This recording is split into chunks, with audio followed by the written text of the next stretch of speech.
नमस्कार शिक्षक साथियों, एक बार फिर से स्वागत है आपका चैनल चर्चा विथ यू में। साथियों, आदरणीय महानिदेशक महोदय बेसिक शिक्षा में नित नए परिवर्तन के लिए जाने जाते हैं। एक नया परिवर्तन करने की दिशा में उन्होंने एक नया कदम उठाया हुआ है और वो जो कदम है वह कौन सा कदम है और क्या परिवर्तन होने वाला है, इस वीडियो में हम इसी पे चर्चा करेंगे। तो ये अगर ये पत्र आप देख पा रहे होंगे तो इन्होंने इसके प्रेषक जो है इस पत्र के महानिदेशक स्कूली शिक्षा उत्तर प्रदेश, और इन्होंने जो पत्र भेजा हुआ है वह AK रावत वरिष्ठ तकनीकी निदेशक NIC योजना भवन लखनऊ को भेजा हुआ है। ठीक है, और इसके साथ ही इसका जो विषय है वह है मानव संपदा पोर्टल पर रिक्वेस्ट बेस्ड सर्विस टैब विकसित करने के संबंध में।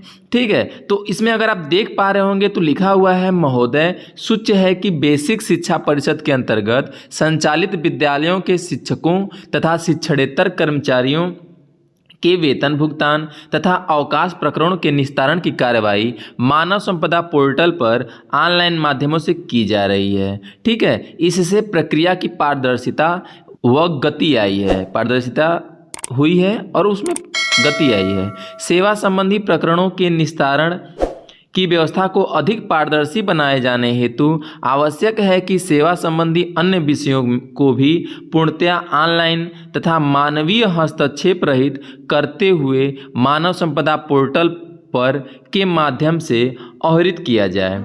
इस संबंध में मानव संपदा पोर्टल में रिक्वेस्ट बेस्ड सर्विस टैब विकसित करते हुए उसके अंतर्गत निम्नलिखित बिंदुओं पर प्राविधान किए जाने की आवश्यकता है। ये जो इन्होंने बताया कि मानव संपदा की किस प्रकार से वेतन संबंधी और अन्य जो महत्वपूर्ण कदम उठाए गए हैं उससे पारदर्शिता हुई है और उसमें गति भी आई है।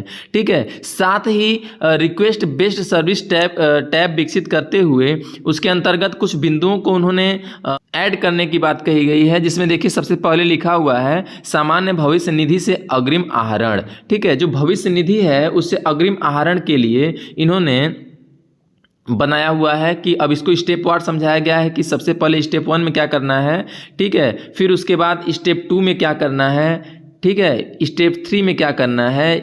हाँ, ये सारे जो है बिंदुवार इसमें बताया गया है। ठीक है, अनापत्ति प्रमाण पत्र के संबंध में क्या करना है। अगर हम एक बिंदु को उठा लेते हैं, जैसे अनापत्ति प्रमाण पत्र के विषय में अगर हम बात करें कि NOC जो हम लेते हैं विभिन्न, अभी इसे कहीं ना कहीं जो NOC के विषय में चर्चा करते हैं या NOC लेते हैं, वह मेन बिंदु है परीक्षा के लिए NOC लेना। तो उसके लिए अनापत्ति प्रमाण पत्र का प्रकार कौन सा है, किस लिए आप NOC ले रहे हैं, शिक्षा ग्रहण हेतु, अन्य सेवा में जाने हेतु, पासपोर्ट निर्गमन हेतु, विदेश यात्रा हेतु। ठीक है, तो ये बिंदुवार बताया गया है। फिर किस शिक्षण ग्रहण हेतु, तो किस कोर्स या उपाधि का नाम उसमें आप विवरण करिए, उपाधि कोर्स का सत्र क्या है, कोर्स उपाधि की अवधि कितनी है, संस्था का नाम जहाँ से आप कोर्स उपाधि प्राप्त करना चाहते हैं, विज्ञापन नोटिफिकेशन संबंधी साक्ष्य अपलोड करना पड़ेगा, आवेदन पत्र जो निर्धारित प्रारूप है उस पर उसको अपलोड करना पड़ेगा। ठीक है, इसी तरह जो अन्य बिंदु हैं उनके बारे में भी बताया जा रहा है। तो सबसे पहले इसमें आपको जो है खंड शिक्षा अधिकारी को क्या करना पड़ेगा,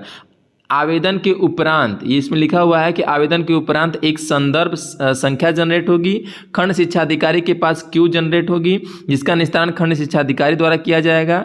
आवेदन जिला बेसिक शिक्षा अधिकारी को अनुश्रवण हेतु प्रदर्शित हो जाएगी। जैसे जब हम ऑफलाइन NOC लेते थे तो हम जिला बेसिक शिक्षा अधिकारी को संबोधित हम पत्र लिखते थे, अपना विषय और संपूर्ण अपना विवरण दर्ज करते हुए, और उसको अपने खंड शिक्षा अधिकारी को अग्रसारित करवाते थे। और उस पत्र पे खंड शिक्षा अधिकारी महोदय लिखते थे कि नियमानुसार कार्रवाई हेतु अग्रसारित, और वो डेट वगैरह डाल के और साइन मुहर के साथ वो हम BSA ऑफिस में जमा करते थे। BSA साहब के पास जब वो जाता था तो एक उसी पत्र के जवाब में हमारा जो NOC है वहाँ से मिल जाता था। ठीक है, तो उसको अब क्या होगा कि वो हम जब उसको अपलोड करेंगे मानव संपदा पोर्टल पे तो वो खंड शिक्षा अधिकारी के पास जाएगा, या तो वो उसको अग्रसारित कर सकते हैं या उसको अस्वीकृत कर सकते हैं। अगर अस्वीकृत कर रहे हैं तो अस्वीकृत करने की स्थिति में स्पष्ट आपत्ति अंकित करें जो कि आवेदक द्वारा सही की जा सकेगी। मतलब अगर वो रिजेक्ट कर रहे हैं तो किस लिए रिजेक्ट कर रहे हैं उसका उसमें कमेंट करना पड़ेगा। तदुपरांत तो वो जाएगा BSA साहब के पास, BSA साहब उस पर जो है अपना संपूर्ण कार्रवाई करते हुए उसको अनापत्ति प्रमाण पत्र जो निर्गमन भी कर सकते हैं और उस पर अस्वीकृत भी कर सकते हैं। यदि खंड शिक्षा अधिकारी ने मान लीजिए उसको अप्रूव कर दिया, उसमें कोई दिक्कत है तो उसको BSA साहब क्या कर सकते हैं, रिजेक्ट कर सकते हैं। ठीक है, इसके अलावा यदि कोई बीएसएस साहब जैसे एनओसी वगैरह अगर परीक्षा के लिए ले रहे हैं तो वो बीएसएस साहब के पास जाता है और वहीं से आ जाता है। लेकिन अगर विदेश जाने संबंधी कोई वो है या इसके अलावा कुछ है, अगर वो सचिव साहब तक जाता है तो वो सचिव साहब बीएसएस साहब जो है उसको सचिव के पास क्या करेंगे, अग्रसारित कर देंगे। ठीक है, तो ऐसे इसके अलावा देखिए चयन वेतनमान भी की बात करी जा रही है। ठीक है, तो चयन वेतनमान के लिए भी वही प्रक्रिया अपनाई जाएगी।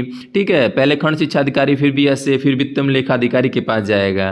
ठीक है, प्रोन्नत वेतनमान की भी बात करी जा रही है। इसके अलावा अगर बिंदुवार हम समझें और सारी प्रक्रियाएं यही हैं, जैसे जाएगा सबसे पहले हम वहाँ पे मानव संपदा पोर्टल पे हम क्या करेंगे, उसका बिंदुवार जो हमको प्रोफार्मा सहित उसको भरना है उसको हम सारा वहाँ पे मानव संपदा पोर्टल पे फिल करेंगे।